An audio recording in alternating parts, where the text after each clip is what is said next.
Okay, here we go, everybody.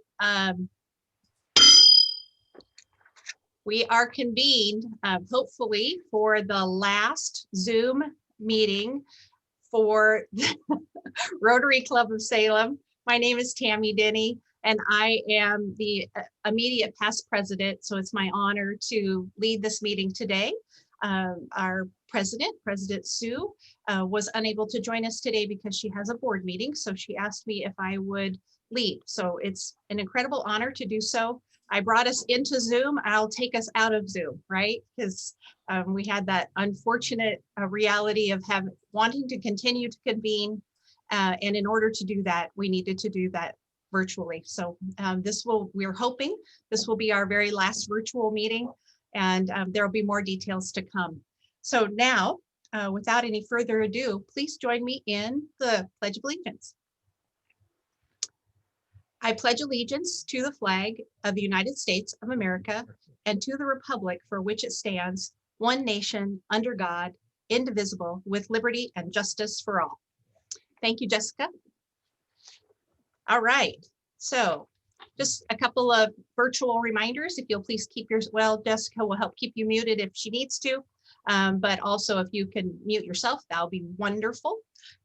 So welcome everyone. I'm so glad you're here. Glad to see everyone's faces. And Ryan, would you please start us off with the prayer or the reflection? I would be happy to, President Tammy. This will be an agricultural invocation for this program on agricultural innovation. This is adapted from a farmer's prayer I found on prayray.com. So please prepare yourself in the way you're accustomed. The farmer's prayer. Great Creator, we humbly ask that you remember us, your children. You are the great vine dresser. God, you are the great shepherd. You make the sun to shine and the rain to fall. You give growth to every plant. You make every bud blossom and bring forth every fruit. You fill our hills, pastures, and meadows with grass and grain. You give life and health to each animal, even noticing when the sparrow falls from the sky. You visit the earth and life springs from your footsteps. Visit us today and bring forth life in our fields. Visit us today and give health to our animals. Great Creator, with every green shoot that rises from the dirt and with every new animal that is born, remind us of the spiritual life that is budding and being born in our lives. And we will give you the praise that's due your name. Amen. Amen. Thank you, Ryan. Appreciate that. All right, and now on to our bell ringers. Brianna.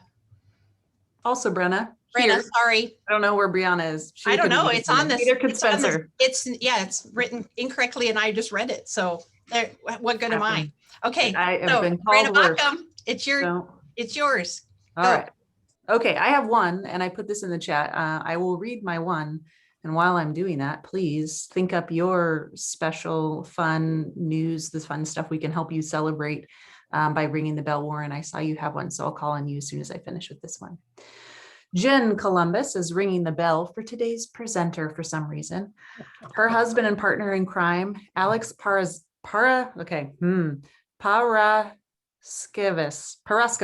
Did I get that right? Parascavis, yes. Okay. She even put it out phonetically for me. What a mess.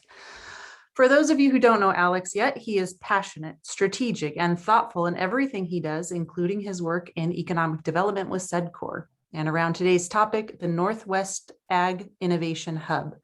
While some people may have taken to baking bread or hoarding toilet paper during the pandemic, Alex took on applying for and landing his first federal grant, which has made this project a reality and brings innovation to local farmers and producers. Alex often says his work is successful as a connector and a resource provider because he knows a guy that can help. Jen is grateful to know this guy and that they can do life together. Please ring the bell for Alex.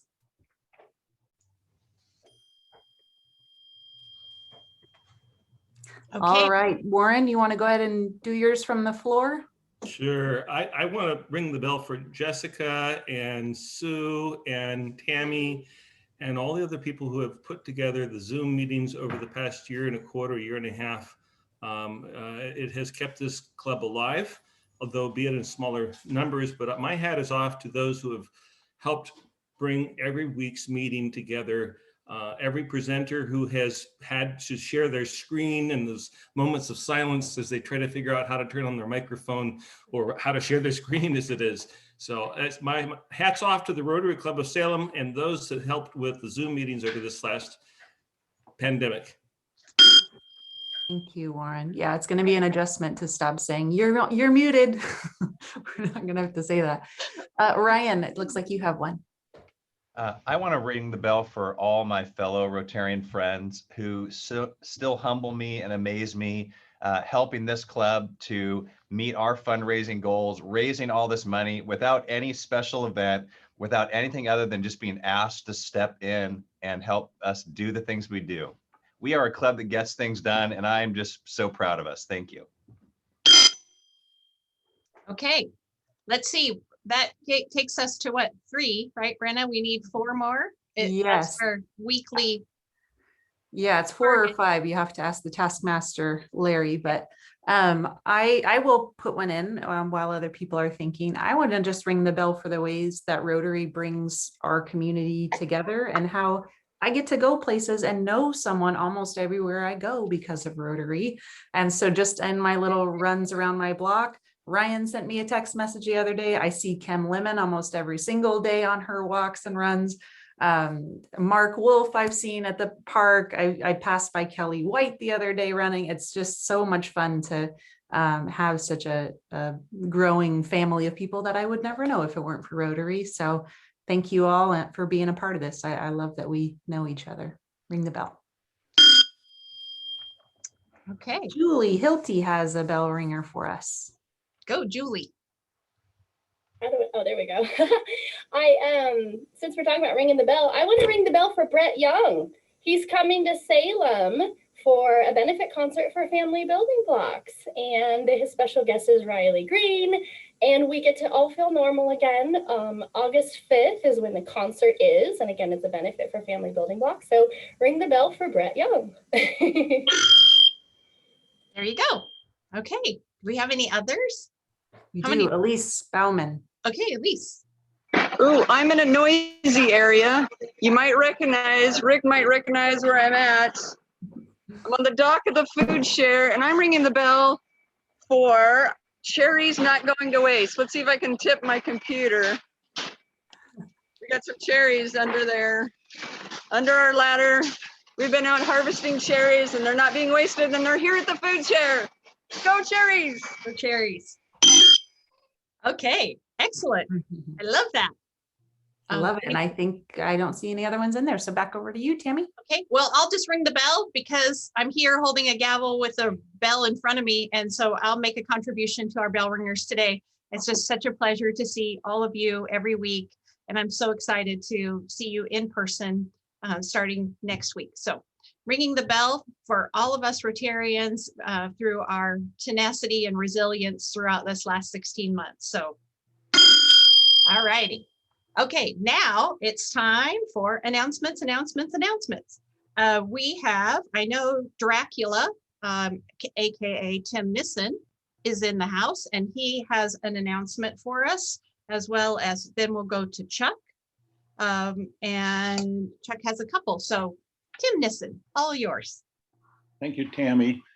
You all have heard the expression, we need some new blood. Well, in the case of our quarterly blood drive scheduled for July 13th, we literally need some new blood, some additional new donors. We have a cadre of loyal Rotary blood donors, and as a result, we have filled 13 of the 21 slots. That leaves us 7 more to fill. This is an easy and no cost way for new members to get involved in the life of the club. Donating blood takes less than an hour. We co-sponsor the blood drive with First Presbyterian Church, which lends us their facility. You get cookies and juice after your donation. You get an attendance credit. Best of all, you get to help sustain someone's life. If you are available the afternoon of Tuesday, July 13th and would like to donate blood, contact me. Contact me if you have any questions. Go ahead and message me right now. Thank you. Thanks, Tim. Chuck, Okay, am I on? you are. I can hear you. Okay, I actually have three things. Number one, I would like to Excellent. introduce my guest. That would be Jasmine White. She is the Executive Director of Capital Community Media. I still want to say CCTV. Sorry, Jasmine. It's just the way I grew up. You're But gonna have to welcome put to a our dollar in the meeting today. swear jar. You gotta put a dollar in the swear jar. Every time somebody says CCTV, I gotta charge you $1.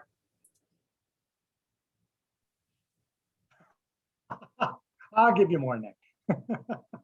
Okay, two other things. One is if you haven't paid your dues, please do. The information is actually the first link up there, or there's information in the newsletter. Either way, your dues are due by June 30th if you have not yet paid. Most of you have. Thank you very much. Last thing, next week's meeting is correct. I'm not going to be staring at you through a Zoom tube. We will be at the pavilion. It will be installation of officers. The weather's going to be gorgeous. All the information is in the e-blast. Bell ringers, you'll either pay for in advance or pay for there with your credit card online, or you can bring a check made out to the Salem Rotary Foundation. If you desire lunch, there's a link in the e-blast that tells you how to order lunch in a group for the group. You pay for your own lunch. They will all be delivered together from Little Lois, and the link is in e-blast. I'm done. Thanks, Chuck. And we should all just do such a happy dance that we're going to actually be able to order lunch and dine together next week. You can tell I'm really out of practice, and I apologize. As your immediate past president, I forgot to ask for guests and introductions, so my apology, Chuck. And Jasmine, welcome to the meeting. I know we have another guest with us today who we will induct. So Shane, do you want to go ahead and introduce Bob? And then if there are any other guests with us who need to be introduced, please just let me know. And then also any visiting Rotarians. My apology again for being out of practice. Go ahead, President-elect Shane. Thank you, Past President Tammy, and no apologies necessary at all. My guest is Bob Elliott, and he's going to be inducted pretty soon. And Bob is the father. I finally figured out what the title is. Bob is the father of my son-in-law who's married to my daughter, Lee. There you go. And he lives in Salem. So welcome, Bob. Thank you. Welcome, Bob. Are there any other guests that we should introduce? Again, my apologies. Even though President-elect Shane says I don't need to apologize, it's embarrassing to overlook that detail. All right, I don't see any other hands going up. And Jessica, do you see anyone who's trying to get my attention? Since I can't see all the Hollywood squares. Okay, so now let's see if I can do this. I don't know if any of you, all of our seasoned members may remember my very first induction. And we have a member who called it an inducement one time, which was kind of hilarious. So we use that term occasionally throughout my year as president. So we do have an inducement today. And technically that's not an incorrect word, because when it was looked up in the Webster's dictionary, it also means the same thing. We're inducting Bob Elliott today, but my very first time I went on to read the script, and which you'll hear in just a little bit, Bob.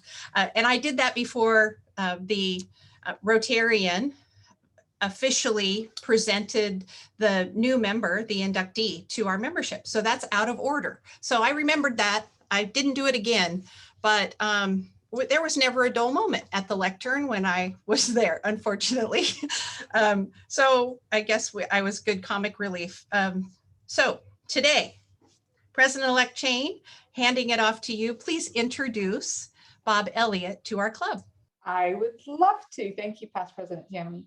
It's truly a privilege and a joy to invite Bob Elliott to join the club. And if you haven't met Bob, you definitely have something to look forward to. And I might just be a little bit jaded because he is the other grandfather to two of our grandchildren, Jack and Lee Elliott, that live in town. Bob and his wife Donna also have another son, Tyler Elliott, who's has provided them with another granddaughter. So they have 3 grandchildren. And Bob really goes beyond the normal bounds of a grandparent expectations. And I'll give you an example. The 2 grandchildren that live in Salem, one plays t-ball, one plays double A, right, Bob? I believe so. And so those fields at Crossler are not manicured very well at all. So the night before the game, on the field that his grandchildren are going to play on, he goes and mows the lawn. So that kind of goes way over what I would do as a grandmother. And if Adam is listening, or Justin, you guys really need to keep your eyes on Bob. And I have suggested he be part of that hands-on committee as one of his 2 committees. Before retiring, Bob began his military career in 1970 when he enlisted. He served in many positions after graduating from the Oregon Military Academy Officer Candidate School. From this point on, my head really started to spin when I was going through his bio without a military background, all the different titles, all the different positions. But in summary, Colonel Elliott served as an inspector general, as a logistics officer and training officer, a battalion commander, operations branch chief at the National Guard Bureau in Washington, D.C., and deputy G1 for the headquarters. He retired from active duty in 1999, but there's more. After his first retirement, he then worked as an assistant professor of military science at U of O and was called back into active duty in February 2003. And then hired as the executive director of the U.S. Department of Defense, Oregon Employer Support of the Guard and Reserves. And then he retired again for 18 months. And so maybe Donna, his wife, was a little tired of having him home. Or me. Or you. But he was called back one more time to serve in Western Afghanistan as a senior U.S. Army commander along the Iranian border. I'm sure I've left a few things out, but you get the picture. Bob has given a lot to his country. In his retirement, when he's not mowing the baseball fields, Bob and Donna enjoy RV camping with their friends. And if my daughter Lee and her husband Chad are lucky enough, they take the grandchildren.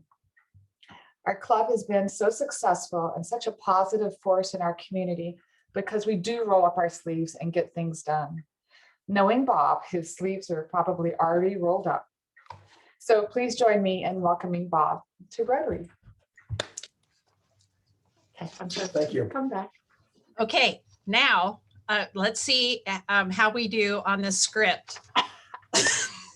Bob, it's just a little bit long, so I don't know if you can really see that on the camera, but just try not to nod off. I'll try to go fast. Okay, here we go. Thank you, Jane, for introducing Bob Elliott into membership for our club. Involving people who will continue to build this great club and giving them a place to belong is top priority. To show our appreciation, the club will award you, Jane, Paul Harris, 250 Paul Harris points towards your next fellowship. Bob Elliott, through your membership in Rotary, you can build lifelong friendships and join forces with like-minded people around the world who desire to make a difference in their communities. Our club is comprised of leaders who embrace our motto, service above self. As Rotarians, we have pledged to uphold the highest ethical standards, subscribed to the object of Rotary, and live by the four-way test. Regular attendance at our weekly meetings is an important part of your membership, but Rotary is so much more than just a club. As you become more involved, you'll begin to understand the power of Rotary through expanded friendships and involvement in your choice of mini committees and fellowship activities that we offer. Yay, we're going to be able to get together in person again. As you build friendships and contribute to our impact here and around the world, you will truly understand what it means to be a member of this club and the 1.2 million Rotarians worldwide. We are vibrant, action-oriented as a club, and as such, we know that you will roll up your sleeves and get involved. Therefore, Bob Elliott, as the newest member of our club, do you pledge to uphold the four-way test, to serve on at least 2 committees, and to contribute to the club in every way that you can? You get to say yes now. Yes, I do. Okay. And fellow Rotarians, do you pledge to warmly welcome Bob Elliott into our club and to offer him your full support in all that we do? You get to say yes now. Yay. Okay. Please welcome Bob Elliott as the newest member of the Rotary Club of Salem. Welcome, Bob. Thank you. Do you want to say a couple of words as we welcome you, or you just are just so overwhelmed or underwhelmed or something, right? You're just not sure? Do you notice he's wearing Rotary blue and I didn't even tell him? I think that is so great. Okay, wear that shirt every week. Okay. Wash it. Wash Yeah, it. be sure to wash it. All right. Well, welcome Bob Elliott as our newest member. We're so glad to have you in our membership, and thank you, Chain, for bringing Bob in as our newest member. You're very welcome. All right. Thank you. Thank you. And I'll look forward to meeting you in person, Bob, at our next meeting.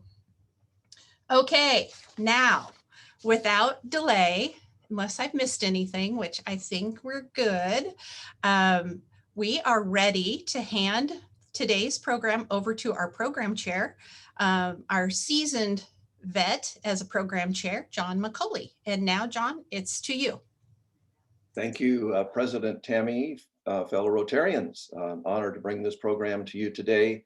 I think everyone knows that the Willamette Valley is one of the richest and most diverse agriculture regions anywhere.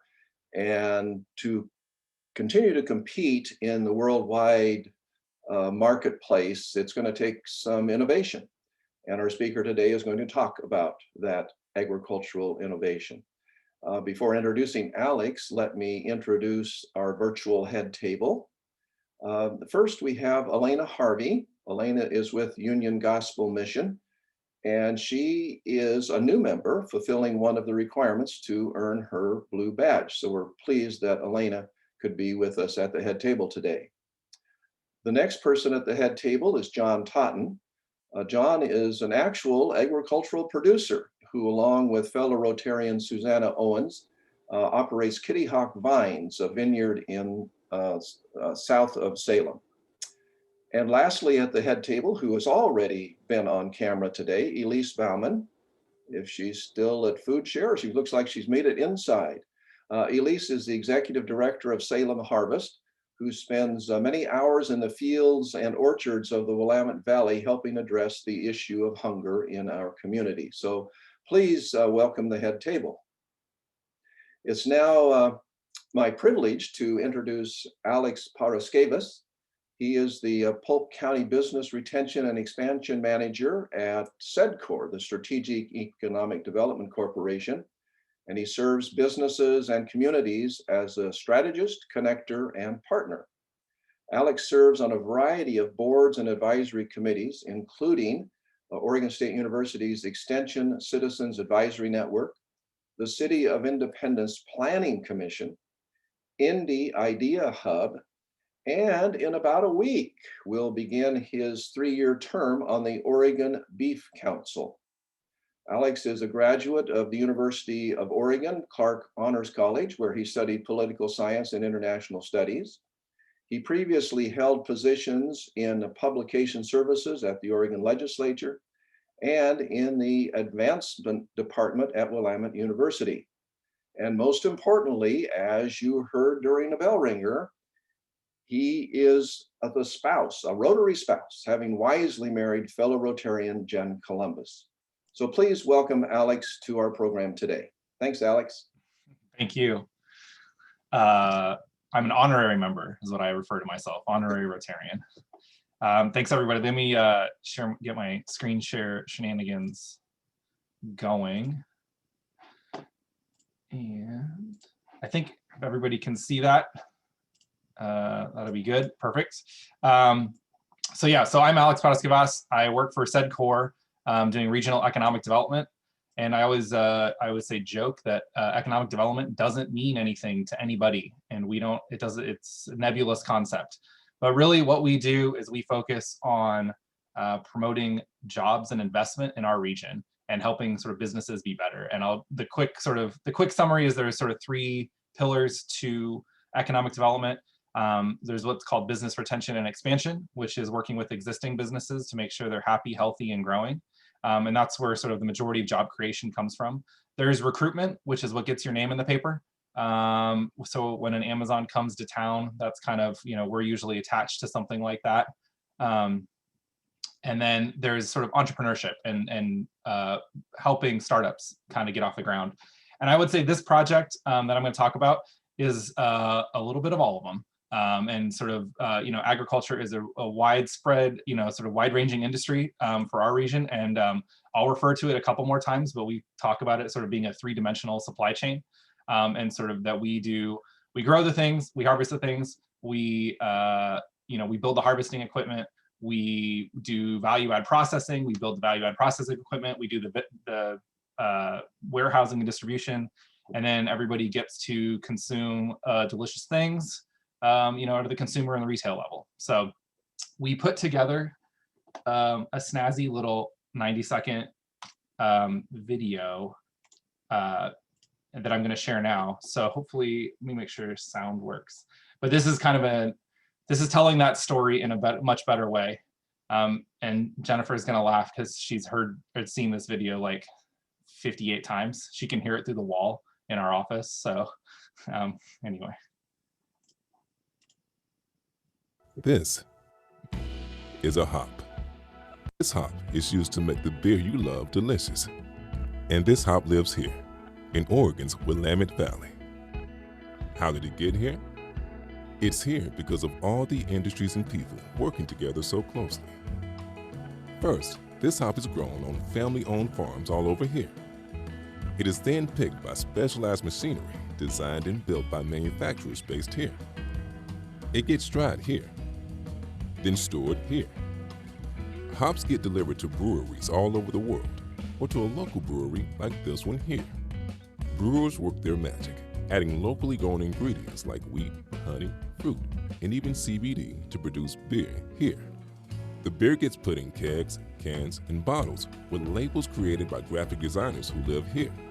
Those cans, bottles, and kegs get shipped to bars, restaurants, bottle shops, and grocery stores constructed by companies based here, built with lumber that is grown, harvested, milled, and treated here.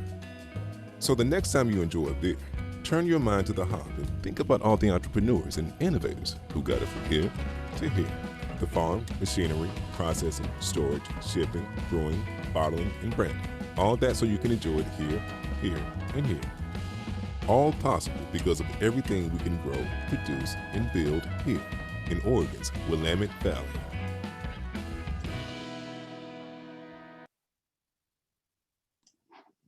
So that's a story of economic development in 90 seconds as we do it here in the Willamette Valley, right? Focusing on one commodity, one of 175, grown here, and following it through its life.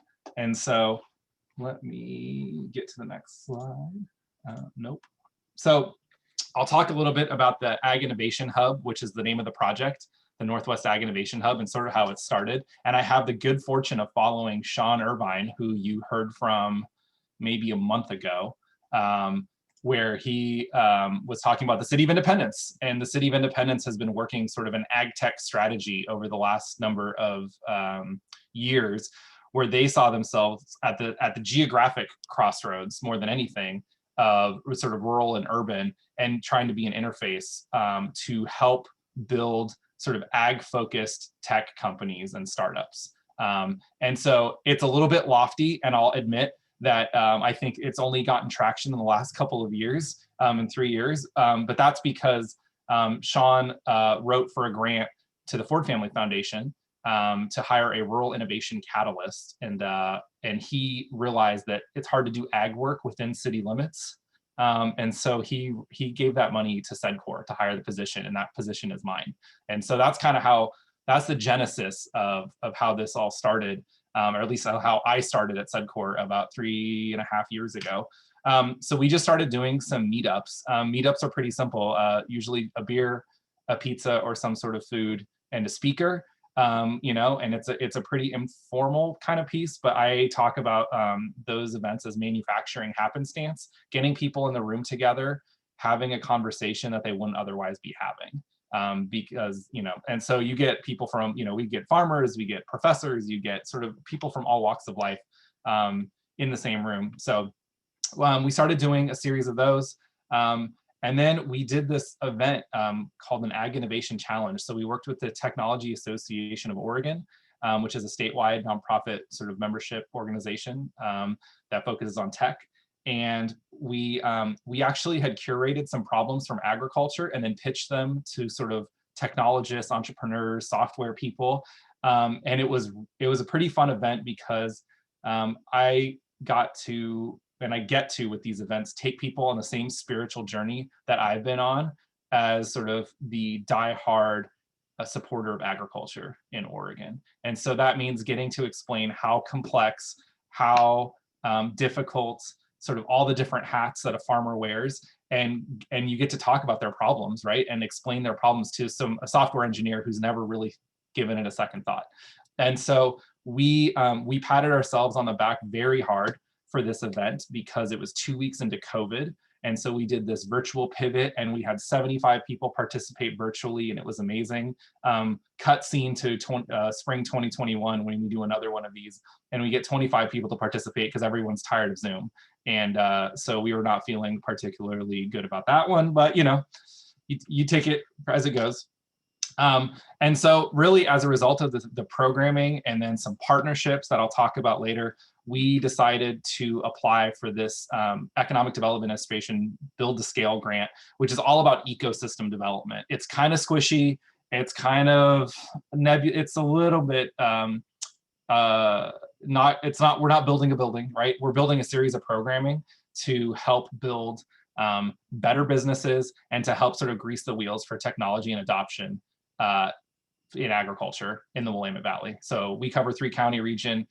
We called it the Northwest Ag Innovation Hub. So I'm getting a lot of phone calls from Bend, and I've gotten some from Idaho and some other people in Washington, but that's a good problem to have because we'd like to bring all those sort of people and technologies and whatnot here. Just for a little bit of background. And so when I started at SEDCOR, and I think everybody who I've talked to on this call has heard me already say this, I didn't know a damn thing about agriculture when I started at SEDCOR, and that's embarrassing because I'm from Salem. But you know, if you don't know, you don't know, right? And so just for a little bit of context, you know, we are a really high value specialty crop region. So it's a lot, you know, we have 175 plus commodities or, you know, things grown or raised in our region. There's 225 or so in the state.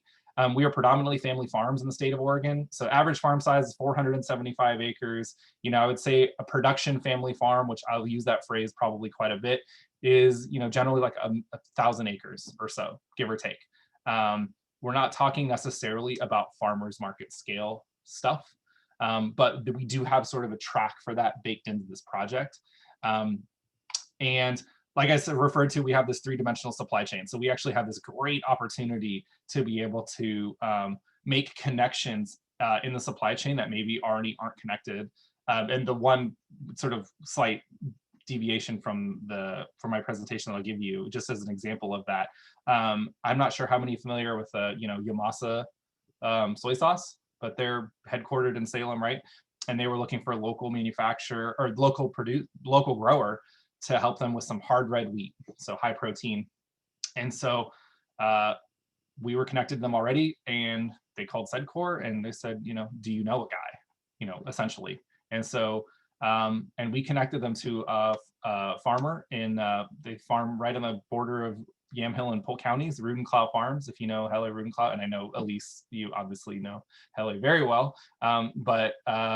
And you know, they grew a test plot sort of on a whim, and now they're doing, you know, they're going to deliver 100. I think they're growing 100 acres for them this year, right? So those kinds of connections are that kind of, I think that's like SEDCOR's sweet spot of just leveraging relationships and leveraging sort of our fairly robust Rolodex. So really the kind of the problem statements that we're trying to tackle, and this is what I've learned over the last 3 years, and honestly, Tammy has done more for my sort of agricultural education than she knows, but also, you know, conversations with John and Elise and other people, you know, just, of course, just any farmer that you want to talk to or wants to talk to you.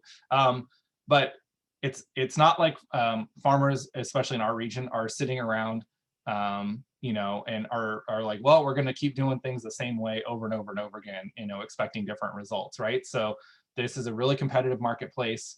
They have to be innovative and adaptive. There's a lot of risk in trying new things. There's a lot of risk in any new practice or technology or even an app, right? There's always lots of risk, especially when you're in agriculture.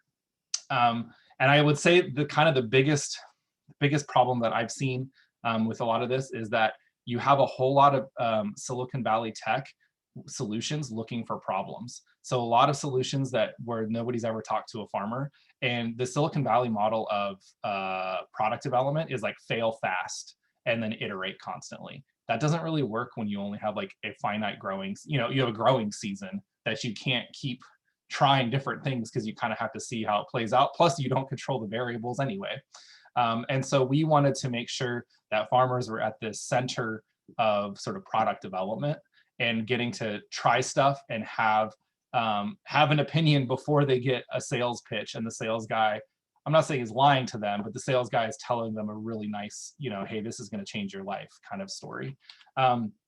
R&D, really expensive, and our farms generally don't have the really robust budget or like software engineers on staff, et cetera, to try stuff or to make stuff work. And then also too, this is a story that I've heard a lot, is when the sales guy does pitch you on something, a lot of times you're kind of de facto beta testing for that product or that piece. And you're not getting paid for it. Like you've purchased a product, like a farmer has purchased a product, and they're like, oh, well, this doesn't work, or that doesn't work, or I wish it did this, and no, this isn't working, so let's try to fix this. And like, that's just opportunity cost, right? That's just loss of time is money. So, and that's how that works. So really what we've proposed and taking all these problems is we are building a farmer-centric approach to product development. And this idea is not ours. We're cribbing this from a group in Memphis, Tennessee called Ag Launch. And I'll walk through what they've done. But we love the model. I love the model so much when I met them. And it is absolutely farmer centric. And for SEDCOR, we always preach industry focused. So all things have to be industry focused for them to make sense, for industry to buy in. And I would say this for agriculture, it's no different. And so this is kind of exactly in our wheelhouse, but it is a little bit interesting, weird, eyebrow raising for an economic development organization to be focusing on like at a farm level. But here we are. I've been given enough rope to run with it. And I have a boss that absolutely believes in what we're doing. So here we go. I'll talk about our partners because this is not our thing. Ag Launch is based in Memphis, Tennessee. Their executive director is Pete Nelson, and he has over the last 5 or 6 years really kind of streamlined this approach and we're going to bring what we're bringing here. So not only do you use farmers to do product development, but you also provide incubator of sorts or accelerators for ag tech startups. So like pre-commercial, pre-revenue ag tech businesses, they help teach ag to these folks because not everybody, comes from that, right? And so they help you set up, how do you do field trials? What should you be focused on? What aren't you thinking about? What are the pieces of agriculture that you're not considering? I would say the one that I always talk about is that realizing that every farmer is sort of meteorologist, economist, HR, communications, mechanic, I don't know, you pick, like what hat are you going to wear today, or probably 38 hats every day. And I think a lot of people don't quite get that at like a family farm scale. The Tech Association of Oregon, they've really embraced this kind of approach in this project because they're supposed to be a statewide sort of inclusive organization around technology. And I think agriculture is not some place that people usually think of tech, but it's a great opportunity to engage with parts of the state and people in the state that wouldn't otherwise be engaged. And the Oregon Entrepreneurs Network, we actually have the fortune of having a venture catalyst from OEN in our region. And he's working with, he works with startups to make sure that they are connected to the right resources. And I think for ag startups, it's kind of the same piece. We don't have that many yet, but we're only 6 months in or so. So give me a couple more, give me a few more months. Maybe we can't like get something going. So the real basis for what we were trying to do is establish just a regional farmer network. And that's SEDCOR's like core book of business. We do industry, we convene industry groups. Sometimes they're just mental health sort of therapy. You get to hear people just complain about XYZ industry or problem or whatnot. That's really useful, because if a whole bunch of people are having the same complaint, we can usually do something with that, right? But a lot of it is just making sure that any new ideas that we're interested in, or that they're interested in, that we connect them to somebody. And as a network, I would say, I tend to say that, you know, if you call yourself an entrepreneur and you're in Portland or Eugene or Bend or even downtown Salem, you enjoy a certain network that's kind of baked in. And farmers who are sort of the original entrepreneurs and the most optimistic of business folks don't really have that same network. And so we're trying to create that or provide that. It's there's this pandemic going on that's been a little bit challenging in agriculture, because farmers don't necessarily want to sit on a Zoom call, and I appreciate all of you sitting on a Zoom call. But we'll hopefully in the next 18 months or so, this will take off quite a bit more. This is mostly just kind of we, like SEDCOR, we do an ag breakfast every spring, or have done. We didn't do it this year for obvious reasons, but we and we try to convene groups of farmers. We tailor the invite lists are only farmers, and so this is kind of a little bit of an extension of that. The other piece is the National Farmer Network, which is actually a formalized entity with an application and whatnot. And the National Farmer Network that in Ag Launch runs this is actually the group of farmers who are deciding which businesses get accepted into the accelerator, and then they're also the ones that will raise their hands to do field trials and like on-farm testing and pilot projects and stuff like that. The real trick for that pilot, and I don't have a slide for it, but I'll tell you about it, is that when a farmer agrees to do host one of these projects and is taking their time and is sharing their knowledge and experience, they're actually signing a separate agreement with the startup for some sort of equity stake. So there is maybe a small promise, but there is some sort of compensation in the future that they might be signing up for. And that's a really unique angle to all of this and to this product development and this adoption that I don't think anybody else has done. So I'm hoping, timing is everything. And so I'm hoping to have 2 or 3 startups on farms in the Valley sort of early spring next year. I think this year has been sort of a little bit of a goofy one, obviously with the pandemic, but also just trying to get off the ground and get, just have a bunch of conversations. I've done this sort of presentation and song and dance, probably a dozen times. We've got a meet up tonight in McMinnville.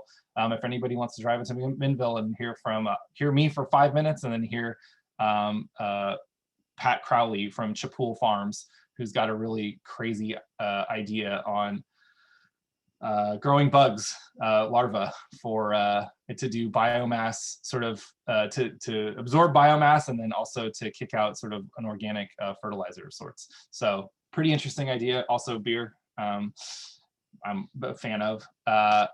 The other piece to the series of programming is what we're calling design sprints. I talked about the innovation challenge, where we pitch these ag problems to non-ag people. Mostly we pick challenges that allow me maybe to be a little bit preachy. And so like one of the challenges from this spring was, how to know what to grow. And it just stemmed from a conversation that I had where I asked, hey, what are you growing this year? And the answer was, I have no idea. And I was like, oh, wow, didn't know that was a thing. And, like, oh yeah, I've got 100 acres that I don't know what I'm going to do with. And, okay, what are the variables that you think about? And it's like, what are the costs up front? What are the inputs that are needed? What's the labor? What's the labor for harvest? How far away does it have to go? The trucking, who's going to process it? I mean, all these things, all these considerations that I think, if you're not in it, you take for granted. And so the design sprints are week-long activities. If anybody has done a startup weekend or heard of a startup weekend, it's kind of a similar thing where you're working on a little bit of, I would say, theoreticals, and we're not really expecting full businesses to shake out of this.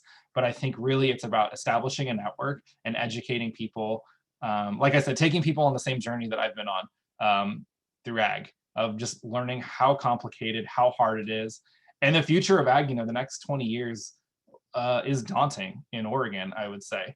And so as there's going to be consolidation, there's going to be, there's a lot of, market forces at play as equity investments are buying up farmland and whatnot. And so we want to keep the family farmer and I would say the story of Oregon ag sort of the way it is.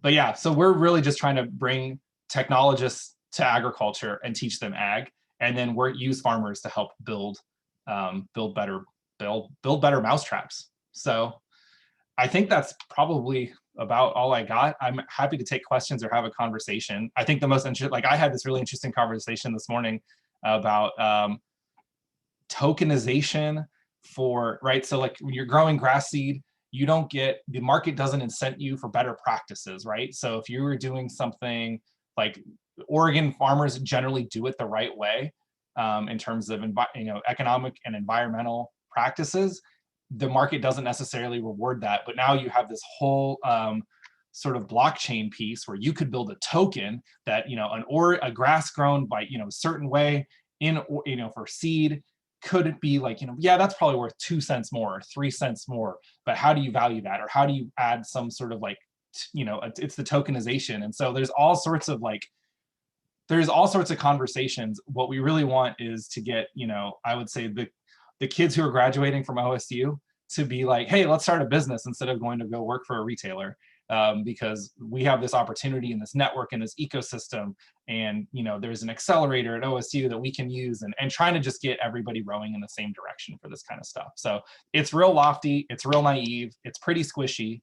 I don't really have any hard projects yet. We've had a couple pretty neat pilot projects with Intel in the area, but not sort of nothing I can point to on the shelf. So anyhow, that's all I got. Thank you, Alex. Of course, I love this topic, but I happen to be a little bit biased and predisposed, and I love you. Your wife knows that I love you, and she has to share you. So it's my honor to have had a part in helping you identify some of the challenges in agriculture, and producing food and fiber is certainly not for the faint of heart. Yep. So we welcome questions. Are there some questions for Alex at this time? Anything that needs to be clarified, or I don't see any hands going up. I have one. Oh, go ahead. Thank you very much for this. It was very informative. It's a little bit of a statement and a little bit of a question, but my great grandfather helped start the Dallas Grain Co-op here in Dallas, Oregon. He was an Oregon wheat farmer, so it's fun to see the next generations kind of doing the same thing. I believe he was employee number 1. My dad's not on the call right now. He could verify if he was 1 or 2.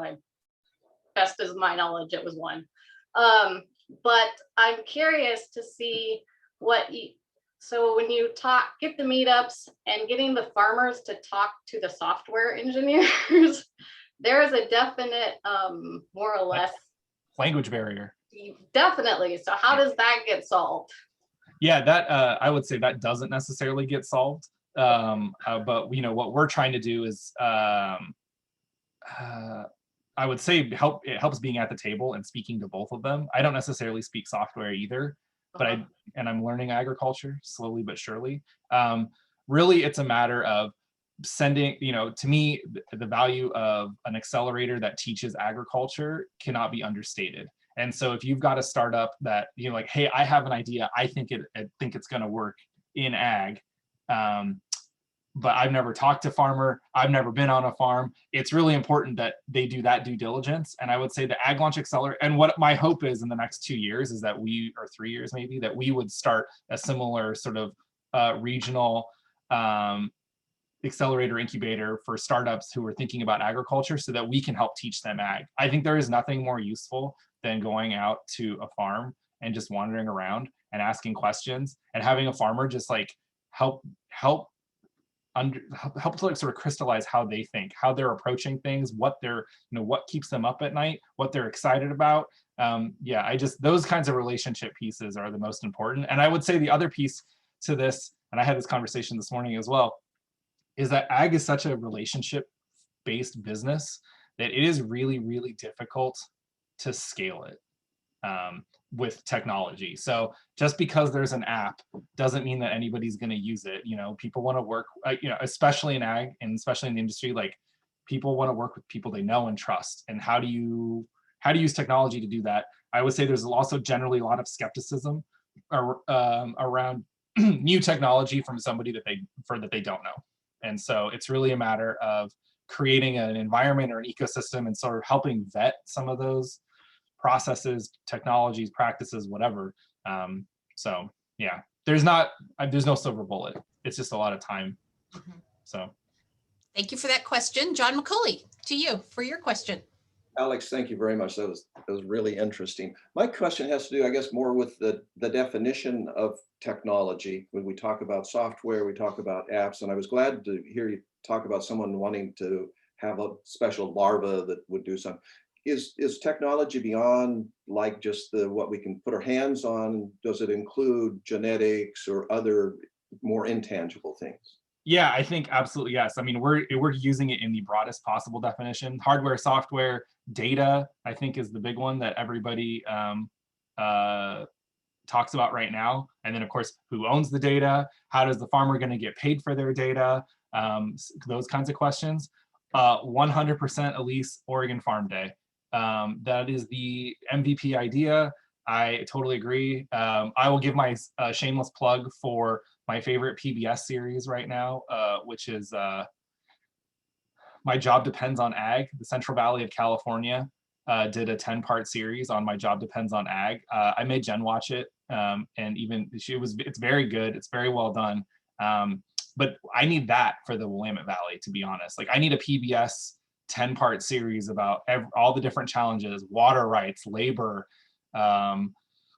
you name it, right? Like all the different things. But yeah, so for John, for your question, absolutely, it's the biggest tent possible. We're not limiting technology to any kind of specific thing. I would say the genetics and whatnot, that's a lot more difficult to really promote. There's not a lot of like startups probably entering that space. It's a whole lot of, I would say, tech transfer from OSU and from Extension.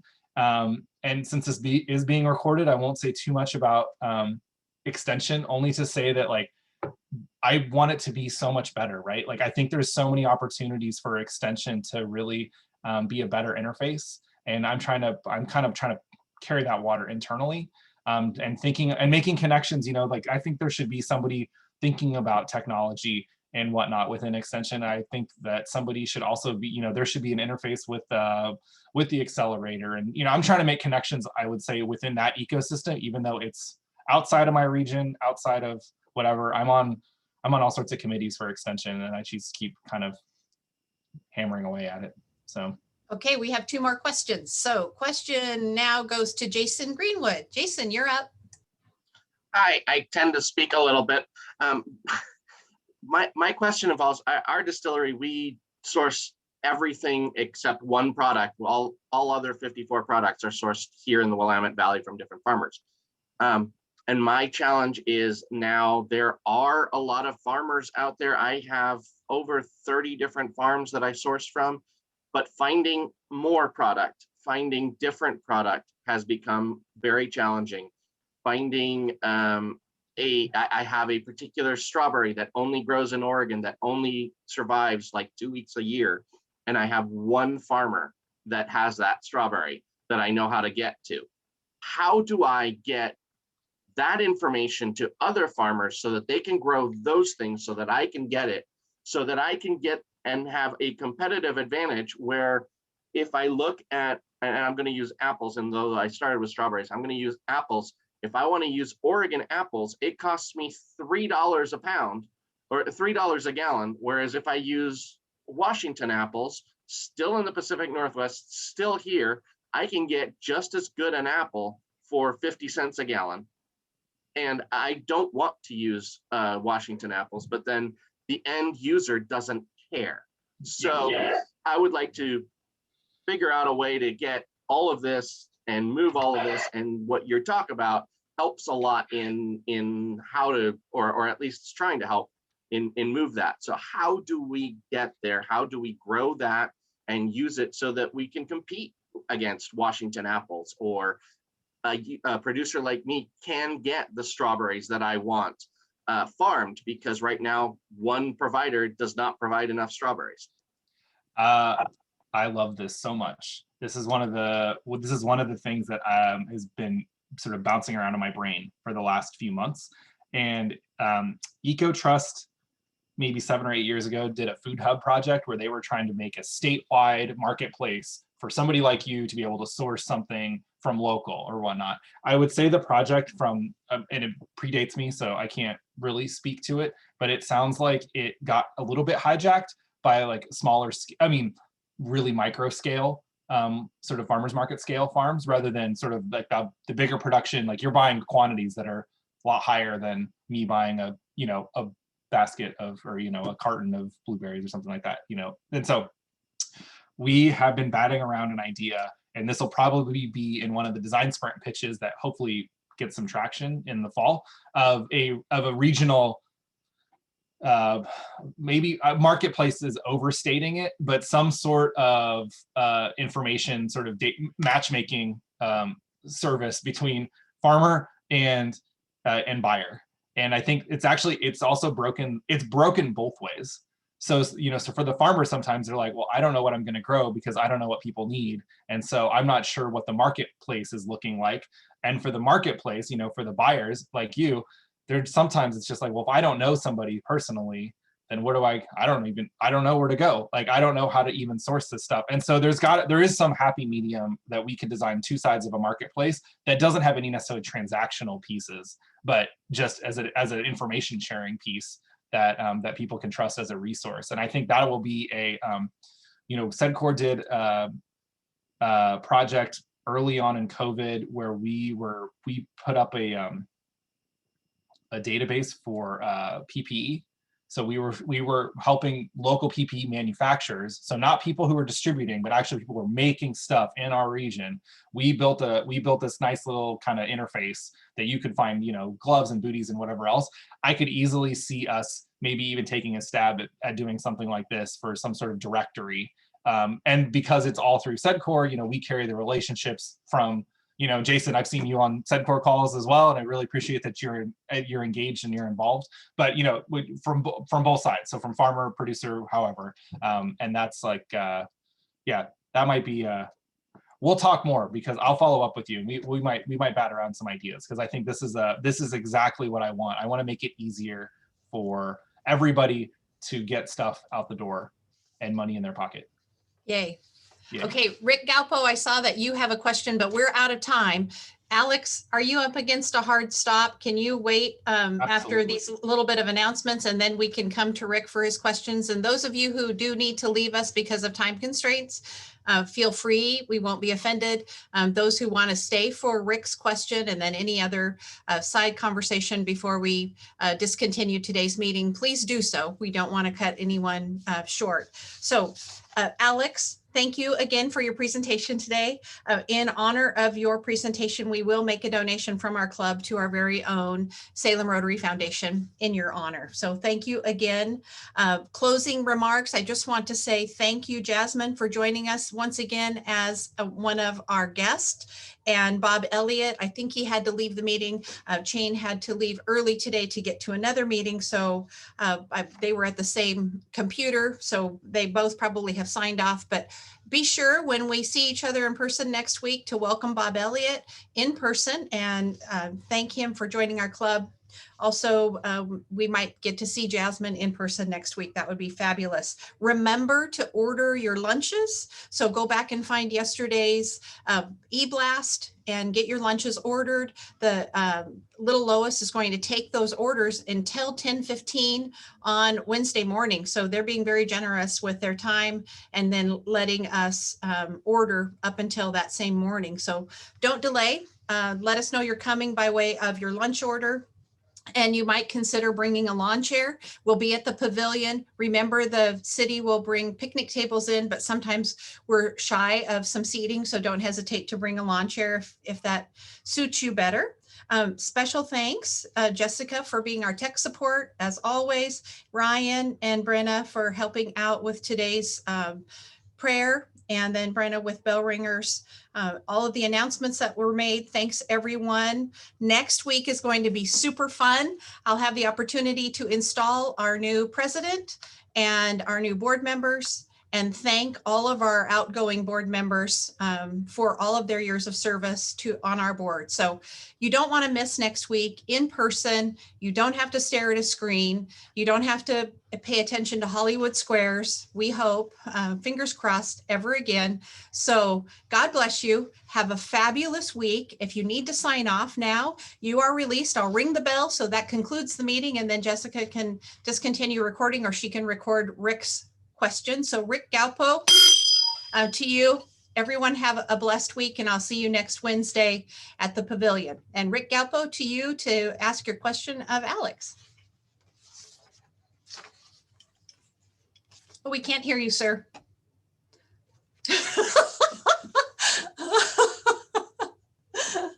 You'd think after a year, people would have this down. Turn this mic up to make sure that I don't accidentally hit. I know. Go ahead, Rick. Alex, I was in the morning in a meeting this morning with Chemeketa Community College, asking who they should be, what should they be leaning into in the future. Eric Anderson was part of that meeting. Yeah.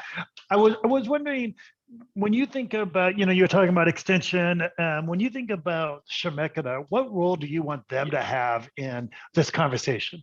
Yeah, that's a great question, and that I should have mentioned them already. So for those not in the know, they just finished building a $15+ million ag complex on Lancaster, focusing on agriculture.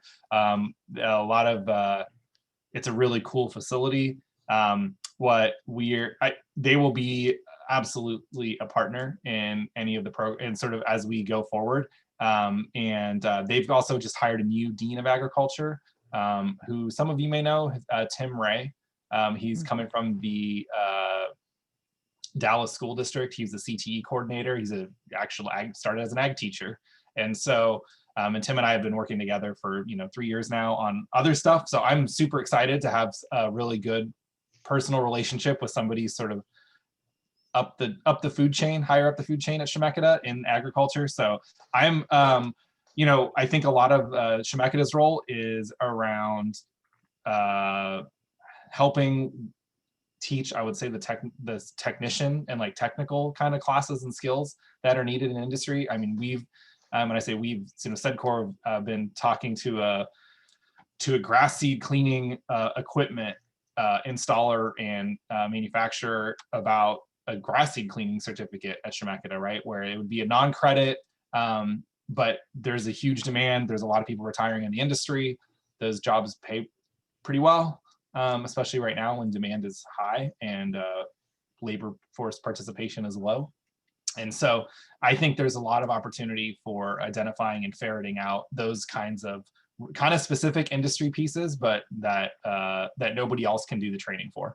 And so, that's what I'm really looking forward to, working with them. I'm so excited Tim is landing at Chemeketa, because I think we'll have a lot of, I think we'll see a lot of success. And also, if you have a chance to go see the building, it's pretty incredible.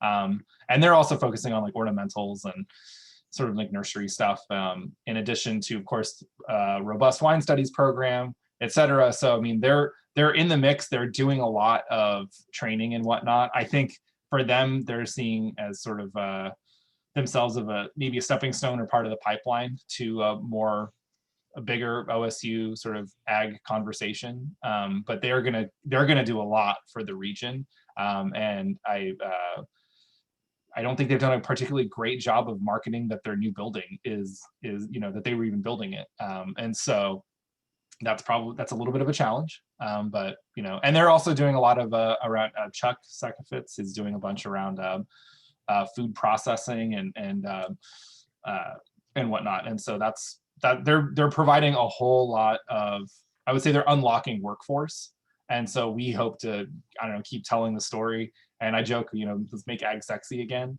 And so that's kind of like, I think they're going to help provide a lot of workforce for that and train a lot of workforce. So that's a great question. I'm sorry I hadn't mentioned them. That's oversight on my part. Excellent. And that follows on with Jessica Howard's presentation recently to our club too. So that's great. Yeah. I think that's everything for today. I don't see any other notes in the chat or anything. So Alex, thanks. I hope you had as much fun as I did. It was really super great to get to lead today's program and have you be our speaker. So thanks so much. And thanks, Jen, for sharing your hubby with us. Yeah, thank you for having me. Always fun. Of course. Thank you, John Mccully, for coordinating the program. You're the best. Okay, everybody. Take care. Over and out.